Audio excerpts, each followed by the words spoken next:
ಈ ಹಣ್ಣನ್ನ ಬಂದಿದ್ದು ಕತೆ ಹೇಳ್ತೀನಿ ಮನೆಗೆ. ಈ ದೇವತೆಗಳೆಲ್ಲ ಪ್ರಪಂಚದಲ್ಲಿ ಎಲ್ಲದನ್ನು ಸೃಷ್ಟಿ ಮಾಡಿದ್ರು. ಆಕಾಶ, ಭೂಮಿ, ಗಿಡ, ಮರ, ಹಣ್ಣು, ಪ್ರಾಣಿ, ಪಕ್ಷಿ ಎಲ್ಲ ಸೃಷ್ಟಿ ಮಾಡಿದ್ರು. ಆ ಸೃಷ್ಟಿ ಮಾಡೋ ಟೈಮಲ್ಲಿ ಈ ವಿಶ್ವಾಮಿತ್ರ ಅಂತ ಒಬ್ಬ ಋಷಿಮುನಿ ಆ ದೇವತೆಗಳಿಗೆ ಸವಾಲು, ನೀವೇನ್ ಸೃಷ್ಟಿ ಮಾಡ್ತೀರಾ ಅದು ಪ್ರತಿಯಾಗಿ ನಾನು ಸೃಷ್ಟಿ ಮಾಡ್ತೀನಿ ಅಂತ. ಈ ದೇವತೆಗಳೆಲ್ಲ ಸೇರಿ ಆಕಾಶ ಭೂಮಿ ಸೃಷ್ಟಿ ಮಾಡಿದ್ರೆ ಈ ತ್ರಿಶಂಕು ಸ್ವರ್ಗ ಅಂತ ಮಧ್ಯದಲ್ಲಿ ಸೃಷ್ಟಿ ಮಾಡಿದ್ದು ಈ ವಿಶ್ವಾಮಿತ್ರ. ಅಂತ ಟೈಮಲ್ಲಿ ಈ ಗಿಡ ಮರ ಎಲ್ಲ ಸೃಷ್ಟಿ ಮಾಡ್ಬೇಕಾರೆ ಈ ದೇವತೆಗಳೆಲ್ಲ ಸೇರಿ ಈ ಕಿತ್ಲೆ ಮೋಸಂಬೆ ಅಂತ ಸೃಷ್ಟಿ ಮಾಡಿದ್ರೆ ಈ ವಿಶ್ವಾಮಿತ್ರ ಈ ಹಣ್ಣ ಸೃಷ್ಟಿ ಮಾಡ್ದ.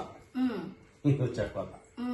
ಹಂಗೆ ಹಸು ಎಲ್ಲ ಸೃಷ್ಟಿ ಮಾಡಿದ್ರೆ ಈ ವಿಶ್ವಾಮಿತ್ರ ಎಮ್ಮೆ ಸೃಷ್ಟಿ ಮಾಡ್ದ. ಕುದುರೆ ಸೃಷ್ಟಿ ಮಾಡಿದ್ರೆ ಕತ್ತೆ ಸೃಷ್ಟಿ ಮಾಡ್ದ ಈ ವಿಶ್ವಾಮಿತ್ರ.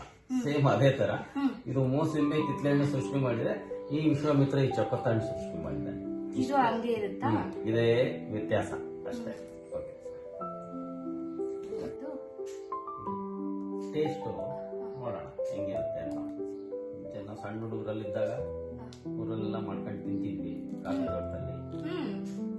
ಈಗ ಇದನ್ನ ಸುಮಾರು ದಿವಸ ಆದ್ಮೇಲೆ ಸಿಕ್ಕಿದೆ. ನನ್ನ ಹೆಸರುಘಟ್ಟ ಫಾರಮ್ಗೆ ತಂದಿದ್ದೀವಿ. ನೋಡೋಣ ಏನ್ ಹೆಂಗಿದೆ ಅಂತ. ಇಲ್ಲ, ಚಿಕ್ಕಮಗಳೂರು ತೋಟದಲ್ಲಿ ಕಾಫಿ ತೋಟದಲ್ಲೆಲ್ಲ ಮಲೆನಾಡಲ್ಲಿ ಬೆಳೆಯೋದಂತ ಇದು ಕಾಫಿ ತೋಟದಲ್ಲೆಲ್ಲ ಬೆಳೀತಾರೆ. ನೆನ್ನೆ ಸಿಕ್ತು ಇಲ್ಲಿ ಹೆಸರುಘಟ್ಟ ಫಾರಮ್ ಅಲ್ಲಿ.